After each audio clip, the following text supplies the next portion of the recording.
everybody? It's Dr. Rick dropping in on you. I'm moving around today and decided this would be a good time to have a conversation. Anybody that has followed me for any stretch of time understands just how much the black family means to me, how much family and marriage and all that means to me, and how dare I hold it. So when I see things that I think are detrimental to the overall well-being of the black family, and there's so many things that I am going to take the time to address it from my area of experience, expertise, and passion. Before I do, I want to remind you that we are still in the middle of a fundraiser. We need your support to do the work that we do in the black community, whether it's our research arm, which has been in action for more than 2 decades, whether it's our think tank, which is constantly growing and expanding and lending to solutions at a regular rate, programs like Black Men Lead, which is a rite of passage initiative to help socialize young black males, accounting for the 1.5 million black men who are missing and the devastating impact that has on the natural social order. We need your support. Now, there's this thing going on, and I've been talking about it, and no matter what side you address, one side isn't going to be happy because nobody wants to see the other side. And the problem is nothing ever gets solved when you anchor in and only focus on your complaints. And I'm talking about the black gender war, this ongoing and increasingly intensified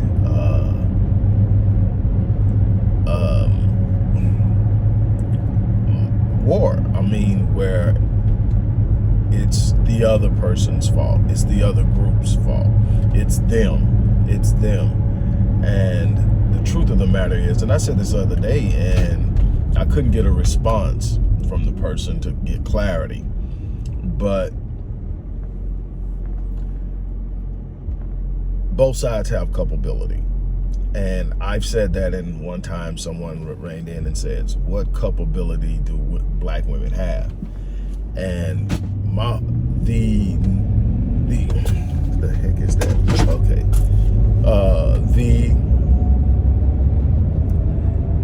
instinctive thing there is to immediately go off and start rattling off things that I believe that black women are responsible for. I'm not going to do that. That's the problem. Everybody's yelling and pointing fingers. Same thing with black men. Is, what about them? And I grew up in a family where the worst thing you could do is when you got caught doing something or someone was calling you on your thing is to point out what somebody else did and your idea that they're not being held accountable. Worst thing in the world you can do. You just own your shit. That's how it was. I grew up. My great-grandfather did not play that. So it's hard for me to hear people talk about when I'm calling them on stuff that I can look at and put my hand on. They're saying, what they're over there doing this. I'm keenly aware of what everyone is doing on each side. My thing is we need to be held accountable for what we do, because that's where the greatest level of change is going to come in our periphery, is on what we can control and not what someone else does. And yes, there's a lot going on. Yes, I can sit up and look at a lot of things that our sisters have gone through. Our sisters are at a greater risk of being killed by their mate. Domestic violence is a problem across the board, regardless of race. Let's first of all get that. Say that there are actually cultures in which women aren't protected at all. There are actually cultures where it is acceptable for a husband to beat his wife. So to sit up and say that it's only black women is being disingenuous. But black women in our culture in the USA are extremely at greater risk. Matter of fact, the second leading cause of death of black females between 15 and 44 is intimate partner homicide. All numbers considered. So that means the person that you're supposed to be able to trust to protect you is the person that's harming you. That's the person that's literally taking your life. Intimate partner violence, intimate partner homicide. Now, to be honest and be fair about this, when you do the numbers and study the numbers, you'll find out that domestic violence in the black community is an equal opportunity thing. It is literally 23 and 24% black women, black men. Black women are 23% of black women are prone to violence. And so this rate is 23% for women, 24% for men. So there are men in hostile, abusive relationships with women who are abusing them. And men feel helpless because when they come out and say that, they're laughed at. They're made fun of. And on and on and on. There was a football player that came out, and because he was 6-something, 300 pounds, everybody thought it was a joke. Having been in one of these long time ago, not gonna call any names, people who know me know. It's not that she is capable of physically harming you. It's the fact that she can tee off on you, knowing you can't do anything in return, and you either have to take it or leave. And as a man who is taught, if someone hits you, try your best to knock them out, and now you're in a situation where you can't.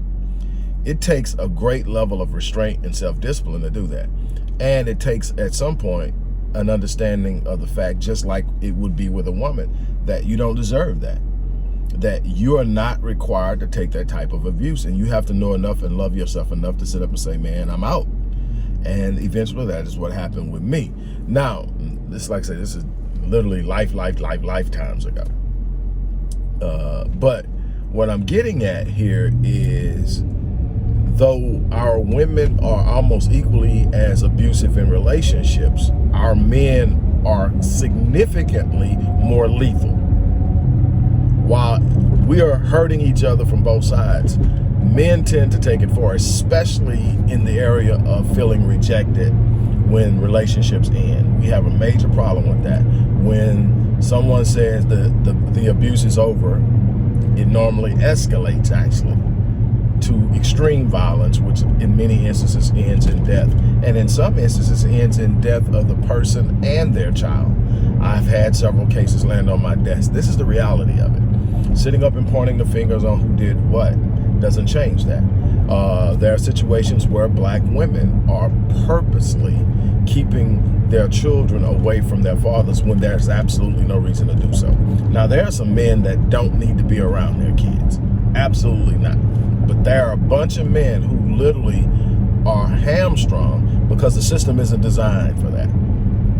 The system is actually designed for it to be used as leverage by women. And I've seen guys lose it because they feel helpless in the system.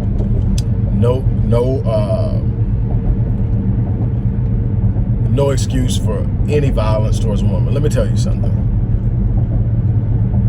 For a significant amount of time, the system had me subtracting money out of my account for children. I was a single father for my oldest kids. I had them.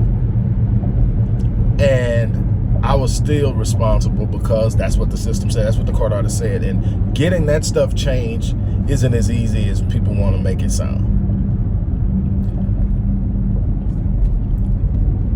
I think that there are people who need to be made to do it, but I don't think that should be the automatic go-to. For men who are trying and willing to support their kids, I think that should be an organic thing. I think when you take it out of the hands, you take a part of the value of saying I'm doing what I'm supposed to be doing, and you make it seem as if I'm doing what I'm made to be doing, when actually for most of us it's not the case. Most of us, it's actually true, most of us are doing what we're supposed to, are giving our best that we have to being a part of our children's lives and supporting them. That's the truth. That's statistically proven, but that's not what they're going to put in front of us, because it doesn't create the division, it doesn't create the separation, it doesn't create this gender war. So we can go on both sides, and I can find things that we're both doing wrong. And I guarantee you, when I tell the side that's wrong, they're wrong, they point to the other side and talk about what they're doing. That's called deflection. That's called, I don't want to be held accountable. I want them to be held accountable. And the truth of the matter is, accountability starts with self. If you want someone else to be accountable for something, show your accountability to what you're doing, because that's what they're watching. They want to know that they're heard. And if all they hear when they say something is you coming back to them about what they do, that argument never fleshes out. Think about if you're in a relationship and a person comes and says, well, I'm just tired of this, this, and this. And you say, well, you do that. The argument's on. Nobody's going to win that argument. Either you're just going to burn out or explode. But you're not going to win the argument because nobody's listening. Both sides are trying to win. And that's where they have us at. Here's the thing. All of this was prompted simply by a discussion where a simple issue within relationships, specifically relationships, love relationships. I don't really want to use the word romantic. I think romanticism has done a great deal of damage in the magnitude in which we've given it gravity. I don't have anything wrong with romance, but I think when romance is the standard, in other words, how someone makes you feel all the time based off of little things they do versus them being stable in your life, being a fixture and a force and a powerful influence in pushing you and holding up and standing and supporting you. I think that's a problem. I think that we need to look at love more as an action and an execution of a commitment than we need to do in how we feel about something. I think feelings change. People get into situations. I think that you need to be able to look at a person and say, man, they're getting on my nerves right now. But you know what? When the shit hits the fan, I can depend on them being there. You know what? No matter what, they treat me the same no matter how things go. Those things be the things that matter. But again, that's just me. And understanding how most of the marriages that I've researched when I've written certain books, those are how those relationships go. It's not, oh, he just made me feel so good all the time. Oh, man, everything I ever wanted, she just did. It's, look, sometimes I was looking at her and wanted to choke her. But I knew that when the chips were down, she was going to hold me down. And she's looking at me like, man, some of the stuff he does just gets on my everlasting nerves. But you know what? I have never felt unsafe around him. And on and on and on. But here's this thing. Because we don't understand how things work, we get real frustrated with things we shouldn't be frustrated with. For instance, the idea that we're supposed to agree on everything as a couple is absolutely ludicrous and ridiculous. Number one is, women and men are distinctly different in not just appearance. The pheno difference is obvious, but we're different on a neurological level. Our brains function different, and people don't realize that. People think it's just, okay, no, there's a reason why there's a certain behavior, and we look at it and we think it's just instinctive, but it is instinctive because it's literally biologically programmed and ingrained. And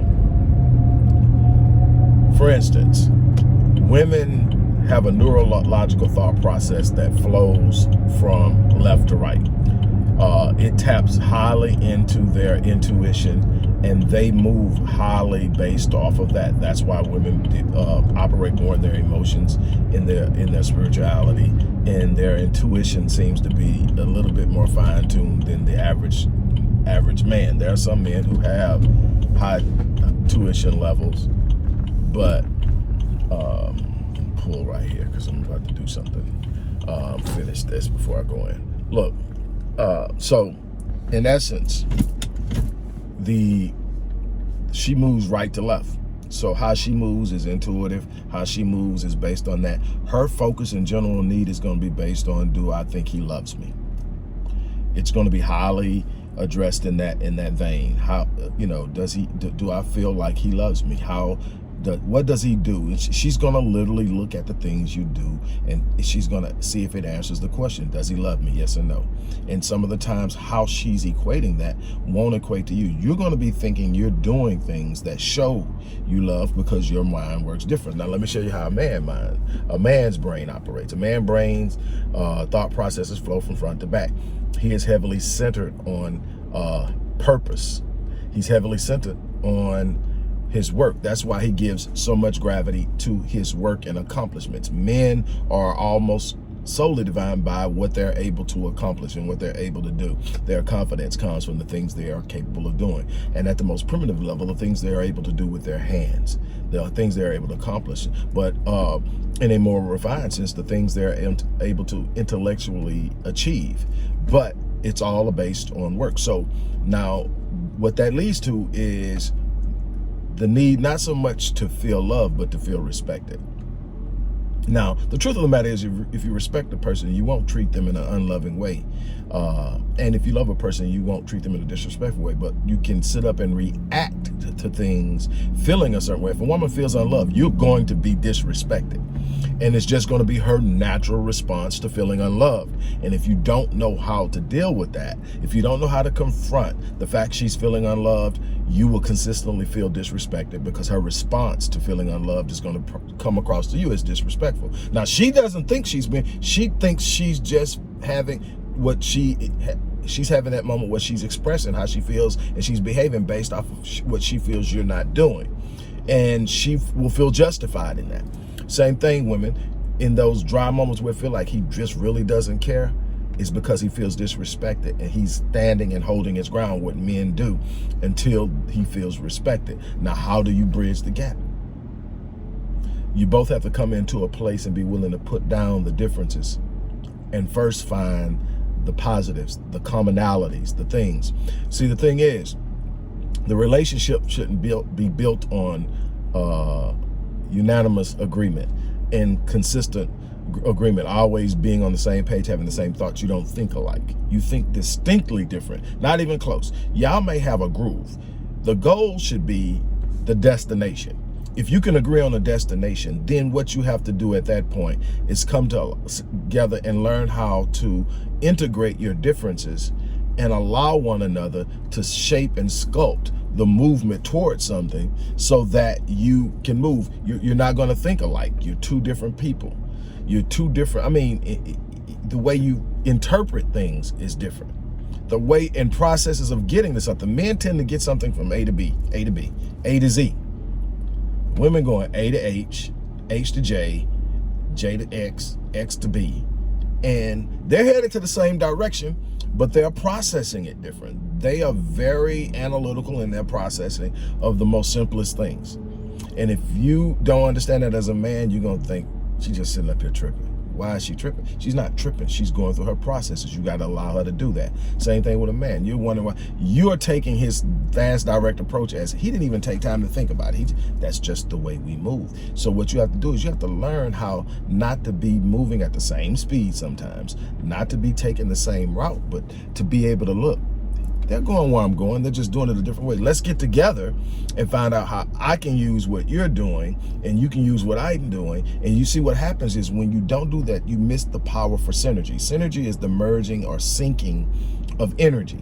So you take the masculine energy of the man and the feminine energy of the woman and you merge them together, integrate them, and you create synergy, the syncing of energies. This syncing of energy, this synergy creates a powerful force and of a massive magnitude that allows you as a couple to accomplish things that neither one of you, no matter how exceptional, how smart, how resourceful, could have done on your own. And we're missing that. And they understand that. They understand that no matter how gifted you are single, there's still a higher level you can achieve as a couple.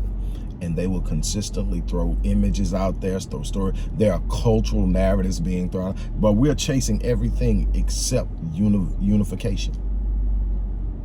And they'll let us chase it. They'll even reward us chasing it. You'll look and say, man, I got this. Since I've been doing this, I feel like this. Since I've been doing it, I got that. But what they're doing is heading you down a road of destruction, because if God meant it to be that way, that wouldn't be two genders. That wouldn't be a need for both genders to come together to procreate and advance the race. I mean, the human race when I say that. The fact that it takes two to do that says that it was designed for two to be together. And obviously, when you look at the fact that when two come together and procreate and then they go their separate ways, that it creates more problems than it does solutions, especially for the progeny, then you understand that that wasn't the design. The design wasn't to come together and then create and then go your separate ways and leave single parenting to figure it out, or co-parenting to figure it out. It was actually meant to come together, create a cohesive unit that serves as a microcosm for a larger community. And then that community serves as a microcosm to a larger race, a larger community called the race. But if you're not functioning in the home, it's going to be hard to solidify any real true movement on a racial level, even on a community level, because the community is a reflection of what's going on in each home. And what's going on in each home now is hostility, anger. You're mad at him, he mad at you, and the kids are mad at both of you because you can't get your shit together.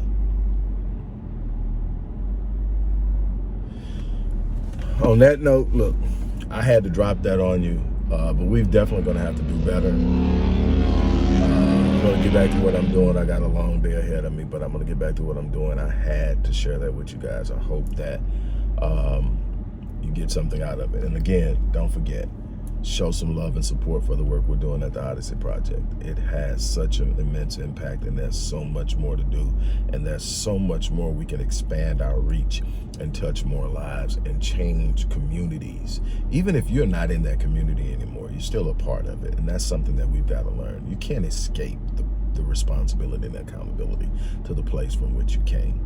On that note, I'm out here. You guys have an unbelievable day. Thanks for listening.